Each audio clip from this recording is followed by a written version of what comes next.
Okay, well, we've got some new things coming. If you listen to our podcast, we teased about this. We're going to talk about kind of two different things today. One is just a little bit of a feature on our shop board. It's always in flux. It's always moving around. Pedals are going in and out. But there has been a standard set of pedals that have been on this board since as far back as we can remember. I mean, probably 5, 6, 7+ years at least for some of these pedals. And so we're going to talk about those pedals. We're also going to tease a new pedal related project coming up. So you're going to have to stay tuned for that. At the end, we're going to tease what that project is. But we have kind of a flagship group of pedals here. And obviously we have, you can see as we fly by here, but we've got the GK Drive, which is going to be obviously a standard for this board. But Marco, let's go from left to right here. What are some of these pedals? I mean, we're not going to count the tuner, but we've had this same tuner for a while. Yeah. So maybe, yeah, let's just run through these pedals really quick. What do you like about each one, and maybe just kind of why it hasn't left the board? Yeah, well, since I came into the mix, I always remember seeing these small EP booster and the SP compressor on this board. I think just because they're really useful pedals. Yeah. You know, people love having a boost and love having a little bit of compressor, and they're very small. They don't take up a lot of room. I think I've seen them on a lot of boards, and they've even come out with like various other cool like boost type pedals since then. But these have just been like a kind of like a standard, you know, for us. And I think a lot of people that come in know what these pedals do, and I think it really helps them feel a little bit comfortable when they're in our unfamiliar showroom with an unfamiliar guitar. Here. Yeah, I mean, I think that's a good thing that you mentioned too, is because we want people to come in and be able to try something without necessarily, I mean, some people do bring in their giant pedal boards and their rigs and set everything up, and that's totally fine, but we want to kind of have a representation of a decent sounding drive.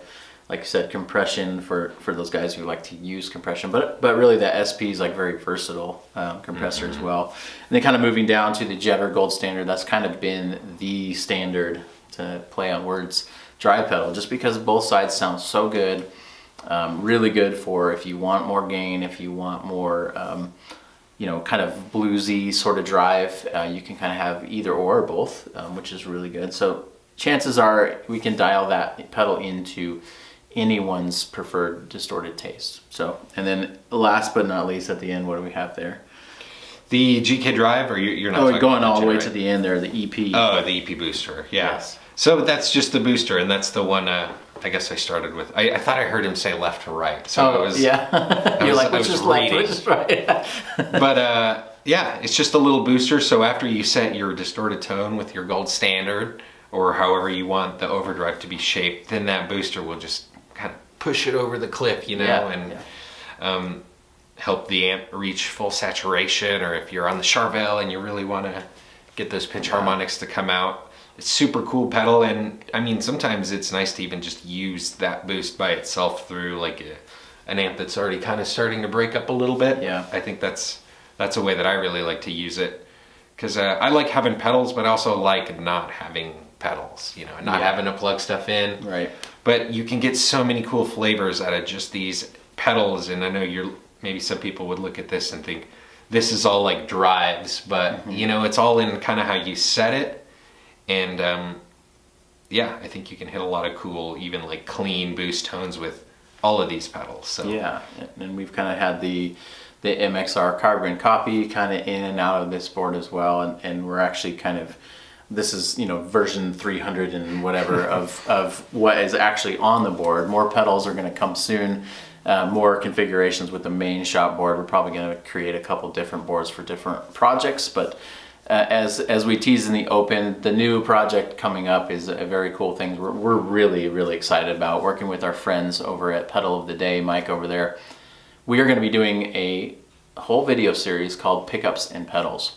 And what's exciting about that is that we're going to show you how different pickups work with different pedals. And these may be popular, not so popular pedals, but the goal of this is to not be pedal demo guys necessarily, but to show you how our pickups play with these pedals, how a Strat pickup plays with a pedal. A lot of times you'll see a demo and it won't really show show one type of pickup and one style of music, and then you're wondering, will that pedal work for me? And so we're trying to spread it out a little bit more. So as far as that project goes, kind of what are you most excited about? I mean, other than just trying new pedals and experimenting, kind of what gets you going about that? Yeah, I think it's just a chance to try some of this stuff that we've only ever seen, and I think that a lot of us experience this, like we just see this pedal coming out, or we see like a write-up in a magazine, yeah, and we're like, I wonder what that's like, but we never fully get to the point where we're in the position to be able to try it. So right. I think it's cool, and I guess we'll take one for the team and try these pedals out for everybody on YouTube and and everywhere else. But just, it's like you said, the thrill of the discovery, and like hopefully this is inspiring, and maybe somebody watching is like, oh, I don't like single coils, and then they see a single coils with some cool drive pedal or some cool delay or a compressor, and they're like, oh, maybe they're not so bad. So just maybe to help kind of expand the tonal palettes and knowledge at everybody's disposal, I guess. So I'm excited to take one for the team. Yeah. For us too, it's just kind of about having fun, but also, again,